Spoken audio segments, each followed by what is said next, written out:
સર્વ વૈષ્ણવોને જય શ્રી કૃષ્ણ. આપણી 16મા દિવસની પ્રેક્ટિસ હતી કે મત્સર કરનારનો આલોક અને પરલોક બંને બગડે છે. મત્સર એટલે ઈર્ષા, જેલસી. જે જેલસી કરતું હોય, જેને કોઈ માટે ઈર્ષા થતી હોય, તેનો આલોક અને પરલોક બંને બગડે છે. શ્રોતાના 3 ગુણ છે.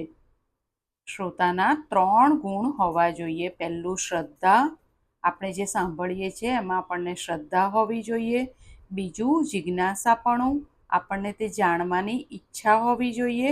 અને ત્રીજું છે નિર્મત્સરતા, એટલે જેનામાં મત્સર ના હોય તેને નિર્મત્સર કહેવાય. નિર્મત્સરતા. સૌ આ બધાની પ્રેક્ટિસ કરતા હશે. હવે આપણે આગળ જોઈશું. સચ્ચિદાનંદરૂપાય વિશ્વોત્પત્યાદિહેતવે તાપત્રય વિનાશાય શ્રીકૃષ્ણાય વયં નુમઃ. જે જગતની ઉત્પત્તિ, સ્થિતિ અને વિનાશનો હેતુ છે, તથા જે 3 પ્રકારના તાપોના નાશ કરવાવાળા છે, એવા સચ્ચિદાનંદ સ્વરૂપ ભગવાન શ્રી કૃષ્ણને અમે વંદન કરીએ છીએ.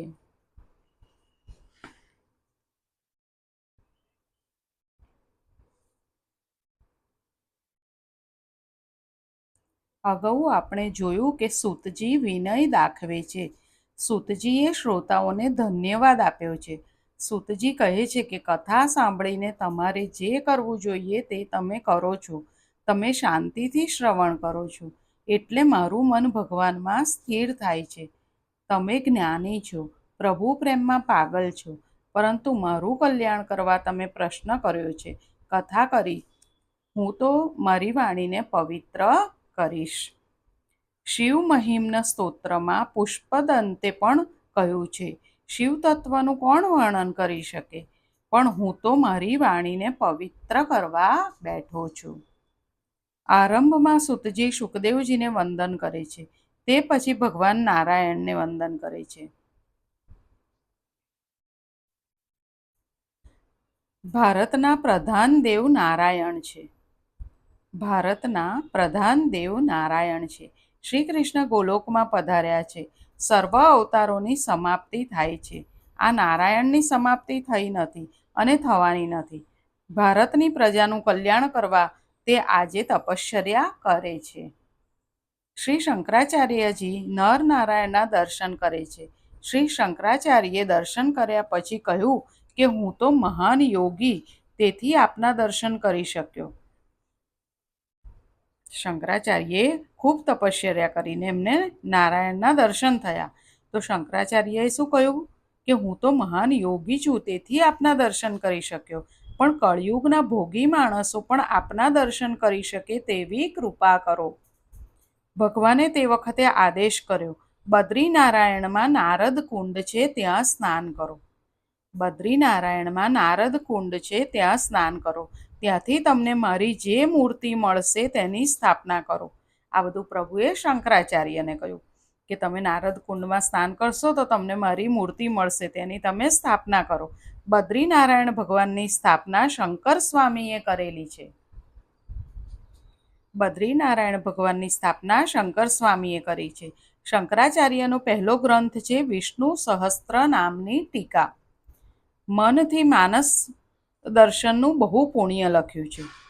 મનથી માનસ દર્શનનું બહુ પુણ્ય લખ્યું છે. મનથી નારાયણને પ્રણામ કરો. મનથી નારાયણને પ્રણામ કરો. જે જાય બદ્રી તેની કાયા સુધરી. બદ્રીનારાયણમાં લક્ષ્મીજીની મૂર્તિ મંદિરની બહાર છે. તપશ્ચર્યામાં સ્ત્રીનો, દ્રવ્યનો, બાળકનો સંગ બાધક છે. નારાયણે લક્ષ્મીજીને કહ્યું કે તમે બહાર બેસીને ધ્યાન કરો, હું અંદર બેસીને ધ્યાન કરીશ. એક ભક્તે બદ્રીનારાયણના પૂજારીને પૂછ્યું કે આવી સખત ઠંડીમાં ઠાકોરજીને ચંદનની પૂજા કેમ કરો છો? પૂજારીએ કહ્યું, અમારા ઠાકોરજી તપશ્ચર્યા ખૂબ કરે છે, તેથી શક્તિ વધે છે. એટલે ઠાકોરજીને બહુ ગરમી થાય છે, એટલે ચંદનની પૂજા કરવામાં આવે છે. સૂતજી સરસ્વતીને વ્યાસજીને વંદન કરે છે.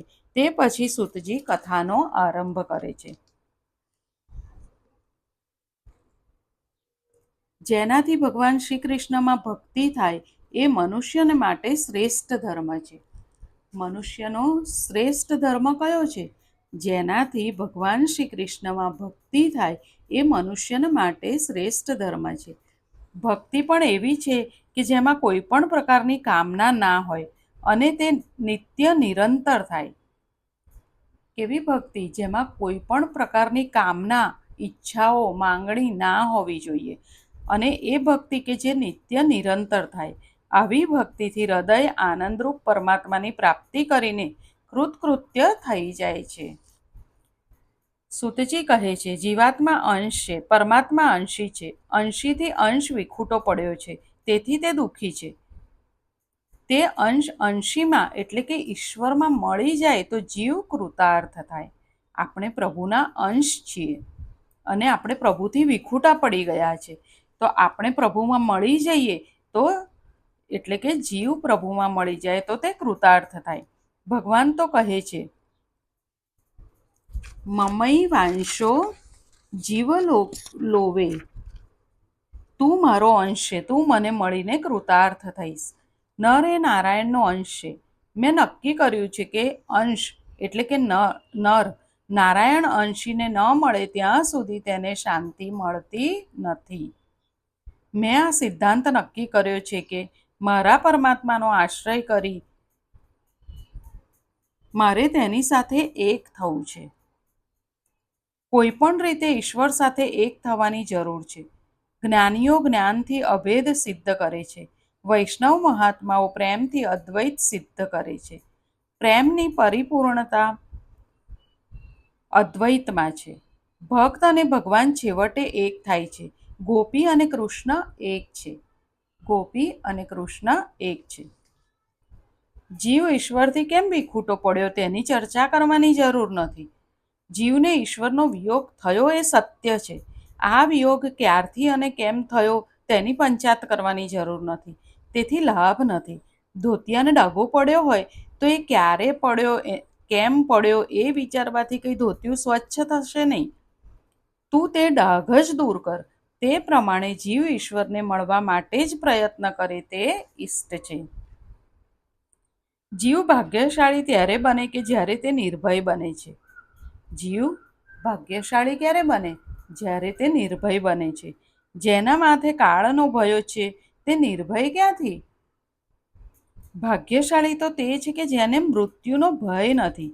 ધ્રુવને, વ્રજ ભક્તોને, પાંડવોને ધન્ય છે કે જેમને કાળ અધીન હતો. ઈશ્વરને અપેક્ષા રહે છે. મનુષ્યને મન બુદ્ધિ આપી તેનું તેણે શું કર્યું? ઈશ્વરને અપેક્ષા રહે છે કે મેં મનુષ્યને મન અને બુદ્ધિ આપ્યા તો એણે શું કર્યું? મૃત્યુ એટલે હિસાબ આપવાનો દિવસ. મૃત્યુ એટલે હિસાબ આપવાનો દિવસ. જેનું જીવન શુદ્ધ છે તેને હિસાબ ચોખ્ખો છે. જીવને હિસાબ આપતા બીક લાગે છે. ઇન્કમ ટેક્સ ઓફિસરને 1-2 લાખનો હિસાબ આપવો પડે છે ત્યારે પણ બીક લાગે છે.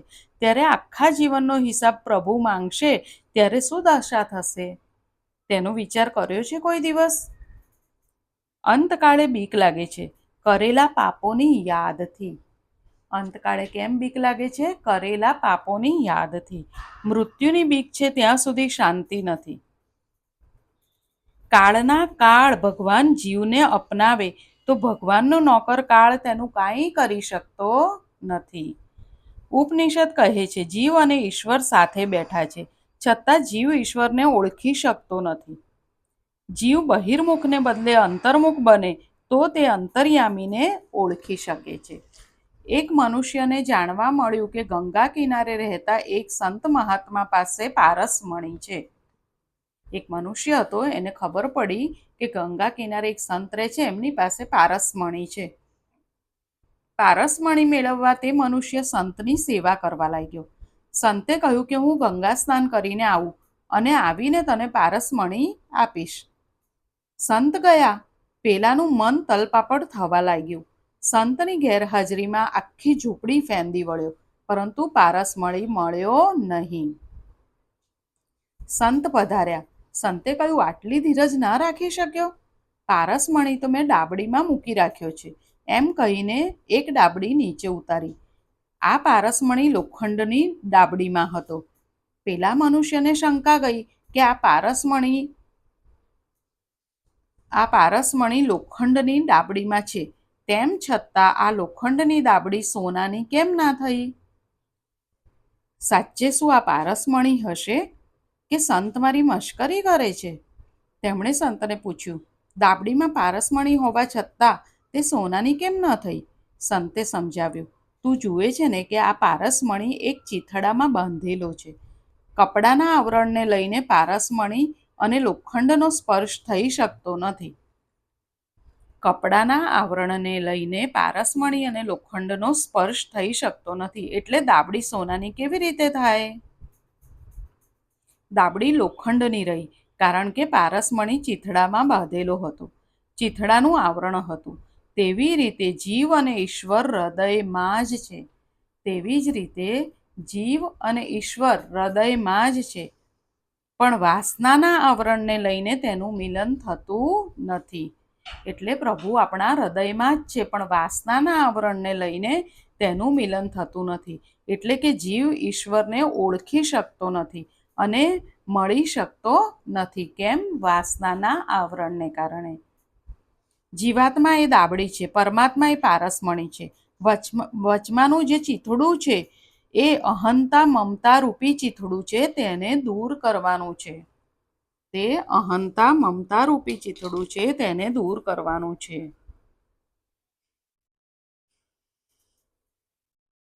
અનેકવાર સાધકને સાધન કરતાં કંઈક સિદ્ધિ ન મળે તો તેને સાધન પ્રત્યે ઉપેક્ષા જાગે છે.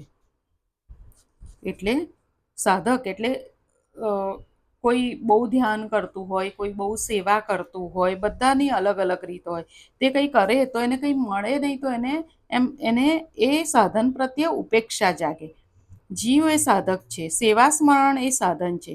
શ્રી કૃષ્ણ એ સાધ્ય છે. વિષ્ણુ ભગવાનની ભક્તિ કરવી તે પુરુષોનો પરમ ધર્મ છે.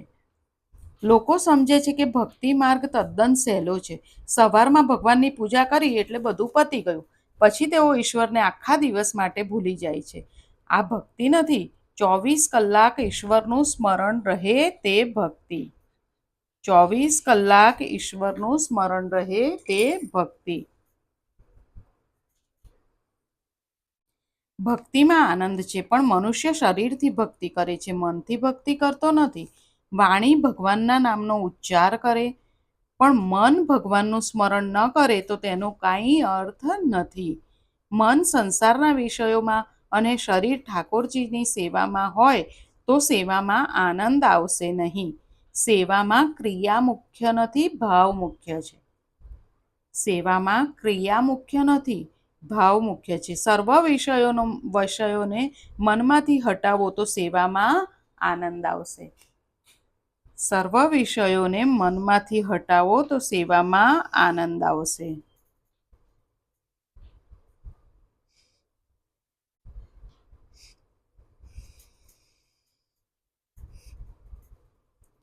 સેવા કરવા બેસો ત્યારે પ્રથમ એવી ભાવના કરો, સેવા કરવા છતાં પણ ભગવાનના દર્શન ન થાય તો આપણો જ દોષ છે. સેવા કરવા છતાં પ્રભુના દર્શન ન થાય તો એ આપણો જ દોષ છે. સેવા કરનારને સેવા કરી રહ્યા પછી મારું દુઃખ ગયું, મારું પાપ ગયું, મારું દારિદ્ર ગયું, હું કૃતાર્થ થયો, એવી ભાવના થવી જોઈએ. સેવા કર્યા પછી આ ભાવ ન થાય તો સેવા પૂજામાં આનંદ મળતો નથી. સંસારના વિષયોને મનમાંથી નહીં હટાવો ત્યાં સુધી સેવામાં આનંદ નહીં આવે. સેવા એ ક્રિયામાં નથી, સેવા ભાવનામાં છે.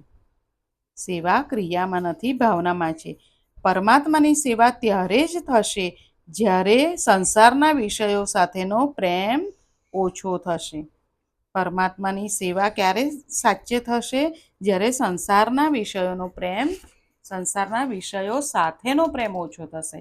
પરમાત્મા પ્રત્યે પ્રેમ કેળવવો હશે તો વિષયોનો પ્રેમ છોડવો જ પડશે. પ્રેમ ગલી અતિ સાંકરી તામે દો ન સમાય. ત્યાં બંનેનો મેળ નથી. જગતનો સંબંધ મનથી ન છોડો ત્યાં સુધી બ્રહ્મ સંબંધ થતો નથી. ધીરે ધીરે સંસારના વિષયોનો મોહ છોડી દેજો. સંસારને છોડીને જશો ક્યાં? સંસારને છોડવાની જરૂર નથી, વિષયોનો મોહ છોડવાની જરૂર છે. વ્રતમાં ત્યાગ કરવાની આજ્ઞા આપી છે, તે કાયમના ત્યાગ માટે. કાયમનો ત્યાગ થતો નથી એટલે વ્રતની વિધિ બતાવી છે. ધીરે ધીરે સંયમને વધારો, વૈરાગ્યને વધારો, ત્યારે ઈશ્વર સેવામાં ધ્યાનમાં આનંદ આવશે. એક વખત એક ચોબાજી મથુરાથી ગોકુળ જવા નીકળ્યા. યમુનાજીમાં હોડી વાટે જવાનું હતું. ચોબાજી ભાંગના નશામાં હતા. હોડીમાં બેઠા અને હલેસા મારવા લાગ્યા. પૂર્ણ વિશ્વાસ બોલવા લાગ્યા, નાવ અભી પહોંચ જાએગી, અભી ગોકુલ આ જાએગા. ચોબાજીએ આખી રાત નાવ ચલાવી. સવાર પડ્યું. ચોબાજી વિચારવા લાગ્યા, આ મથુરા જેવું વળી કયું ગામ આવ્યું? કોઈને પૂછ્યું કે આ કયું ગામ છે? ઉત્તર મળ્યો, મથુરા. એ જ વિશ્રામ ઘાટ અને એ જ મથુરા. સવાર પડ્યું અને નશો ઉતર્યો ત્યારે ચોબાજીને પોતાની મૂર્ખતા સમજાઈ. ચોબાજીએ હલેસા મારી નાવ ખૂબ ચલાવી, પણ નાવ દોરીથી ઘાટ સાથે બાંધેલી હતી. નશાની અસરમાં નાવને બાંધેલી દોરી છોડવાનું જ ભૂલી ગયા. આખી રાત નાવ ચલાવી પણ હતા ત્યાંના ત્યાં જ. હસો નહીં, તમને હસાવવા માટે નથી. આ કથા ચોબાજીની નથી, આપણા સર્વની છે. ઇન્દ્રિય સુખનો નશો દરેકને ચડેલો છે. એક એક ઇન્દ્રિય સુખ ભોગવવાનો જીવને નશો ચડ્યો છે. સ્પર્શ સુખ ભોગવવાનો નશો ચડ્યો છે.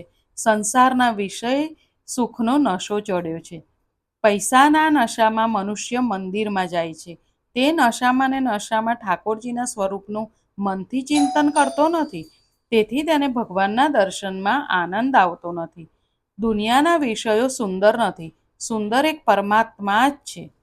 દુનિયાના વિષયો સુંદર નથી, સુંદર એક પરમાત્મા જ છે. આ વાસનારૂપી દોરીથી વિષયોમાં બંધાયેલી ઇન્દ્રિયોને છોડાવવાની છે. વાસના કોઈને આગળ વધવા દેતી નથી. વાસના દોરીને ન છોડો ત્યાં સુધી વાસના દોરીને ન છોડો ત્યાં સુધી આગળ વધાતું નથી. વાસનારૂપી દોરીથી જીવની ગાંઠ આ સંસાર સાથે બંધાયેલી છે, તે ગાંઠને છોડવાની છે.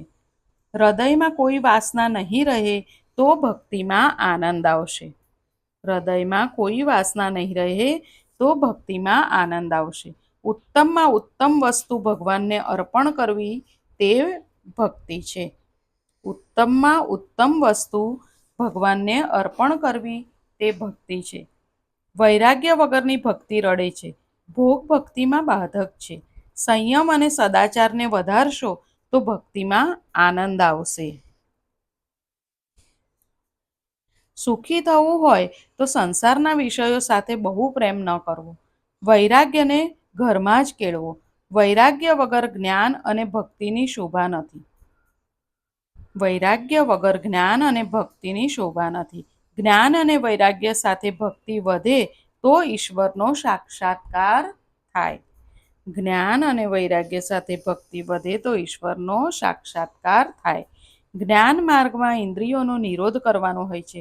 ભક્તિ માર્ગમાં ઇન્દ્રિયોને પ્રભુ માર્ગમાં વાળવાની હોય છે. સુગંધની ઈચ્છા થાય તો ઠાકોરજીને ફૂલ અર્પણ કરી અને પછી તેની સુવાસ લો. બ્રહ્મ સંબંધને સતત ટકાવવાથી જીવાત્માનું કલ્યાણ થાય છે. વેદો પણ તે વાસુદેવ ભગવાનનું વર્ણન કરે છે. ઉત્તમમાં ઉત્તમ તત્વ અદ્વૈત તત્વ છે, જેને શ્રી કૃષ્ણ કહે છે. આજે અહીંયા સુધી રાખીએ. આજે આપણે શું શીખ્યા એ આપણે ફરી જોઈ લઈએ. આપણે આજે શીખ્યા કે જીવાત્મા એ ડાબડી છે. આપણે એ કથા સાંભળીને. જીવાત્મા એ ડાબડી છે, પરમાત્મા પારસમણી છે. વચમાનું ચીથડું દૂર કરવાનું છે. એટલે કયું ચીથડું? અહંતા મમતા રૂપી ચીથડું દૂર કરવાનું છે. 24 કલાક ઈશ્વરનું સ્મરણ રહે તે ભક્તિ છે. એટલે આપણે હર થોડી થોડી વારે જ્યારે યાદ આવે ત્યારે આપણે પ્રભુને યાદ કરતા રહીશું. એ રીતે આપણને 24 કલાક પ્રભુને યાદ કરવાની આદત થઈ જશે. મનથી ભક્તિ કરતો નથી. મનુષ્ય શરીરથી ભક્તિ કરે છે પણ મનથી કરતો નથી. તો મન ભગવાનનું સ્મરણ ન કરે તો તેનો કંઈ અર્થ નથી. તેનાથી સેવામાં આનંદ આવશે નહીં. સેવા એ ક્રિયામાં નથી, સેવા ભાવનામાં છે. સંસારના વિષયો સાથેનો પ્રેમ ઓછો કરવો પડશે. સંસારને છોડવાની જરૂર નથી, વિષયોનો મોહ છોડવાની જરૂર છે. વિષયો સુંદર નથી, સુંદર એક પરમાત્મા જ છે. હૃદયમાં કોઈ વાસના નહીં રહે તો ભક્તિમાં આનંદ આવશે. ઉત્તમમાં ઉત્તમ વસ્તુ ભગવાનને અર્પણ કરવી તે ભક્તિ છે. જ્ઞાન અને વૈરાગ્ય સાથે ભક્તિ વધે તો ઈશ્વરનો સાક્ષાત્કાર થાય છે. ભક્તિ માર્ગમાં ઇન્દ્રિયોને પ્રભુ માર્ગમાં વાળવાની છે. ભક્તિ માર્ગમાં આપણી જે ઇન્દ્રિયો છે, આપણી ઇન્દ્રિયો કોઈ સુખ માંગે તો આપણે એને પ્રભુ માર્ગમાં વાળવાની છે. કે આપણને કંઈ ખાવાની ઈચ્છા થઈ તો આપણે પહેલાં પ્રભુને અર્પણ કરીશું અને પછી આપણે પ્રસાદ તરીકે લઈશું. આપણને ફૂલની ઈચ્છા થઈ તો પહેલાં ફૂલ આપણે પ્રભુને અર્પણ કરીશું, પછી એની સુગંધ લઈશું. એટલે આપણને જે ગમે આપણે પહેલાં પ્રભુને અર્પણ કરીશું અને પછી એ લઈશું. એમ ભક્તિ માર્ગમાં ઇન્દ્રિયોને પ્રભુ માર્ગમાં વાળવાની છે. આજે અહીંયા સુધી રાખીએ. ફરી જલ્દી મળીએ. સર્વને જય શ્રી કૃષ્ણ.